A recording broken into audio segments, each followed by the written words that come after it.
Begini cara brilian bungkam para pemain isu PKI, ditulis oleh X Hardy di siwer.com. Halo, kembali bersaya Rahma hari ini untuk mengabarkan berita-berita yang teraktual, tajam, dan terpercaya yang kami rangkum dalam channel Daily News. Datangnya isu PKI yang dihembuskan komplotan politik haus kekuasaan sudah pasti membuat pemerintah tidak fokus dan pikirannya terbagi dua. Satu untuk mengurusi masalah alam yaitu wabah corona, satu lagi karena masalah buatan manusia tak berotak yaitu isu kebangkitan PKI. Pemerintah harusnya segera membuat serangan balik atau setidaknya menghadang isu ini dengan informasi dan fakta, mirip seperti gugus tugas COVID-19. Komplotan yang tidak seberapa ini tentunya bukan lawan yang terlalu berat bagi pemerintah. Tapi, kita sebagai warga bisa ikut membantu pemerintah mengconquer isu ini dengan cara yang brilian dan bisa membuat para tukang ngeyel menjadi tak berkutik, mati kutu, mati mulut.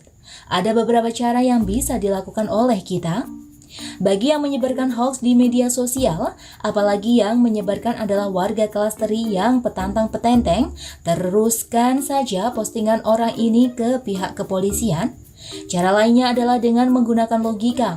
Meski tidak mempan bagi para kadrun dan penjual agama munafik itu, ini untuk menyadarkan warga yang terbuai yang masih percaya akan isu PKI karena diprovokasi atau didoktrin. Logikanya begini, kenapa isu PKI ini muncul di era Jokowi, tapi di era sebelumnya tidak pernah? Ini mirip dengan isu reklamasi Jakarta.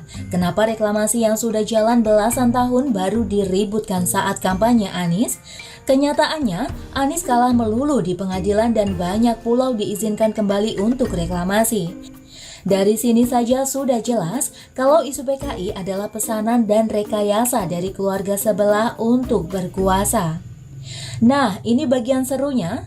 Bagi yang teriak-teriak PKI sudah bangkit atau terjadi pengkaderan komunis secara diam-diam, mari kita tantang mereka.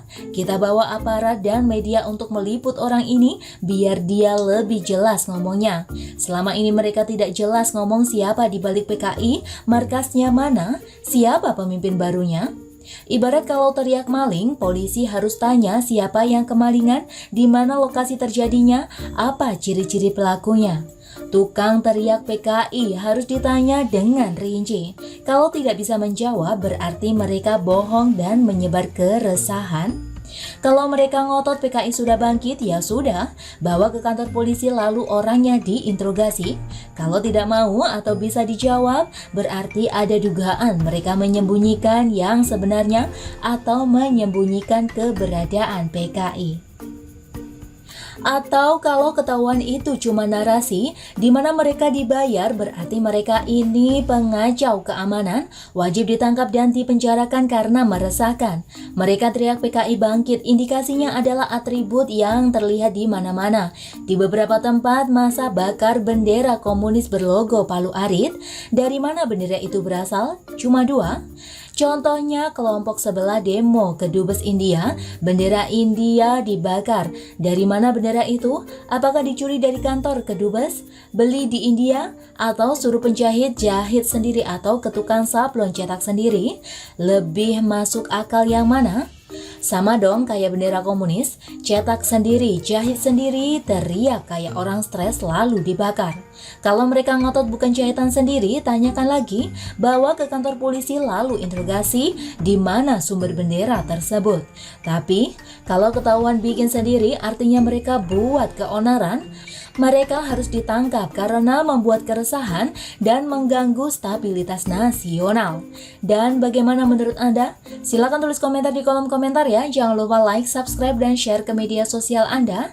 Artikel ini bisa dilihat secara lengkap di halaman siwer.com. Terima kasih sudah menyaksikan channel Daily News hari ini. Sampai jumpa.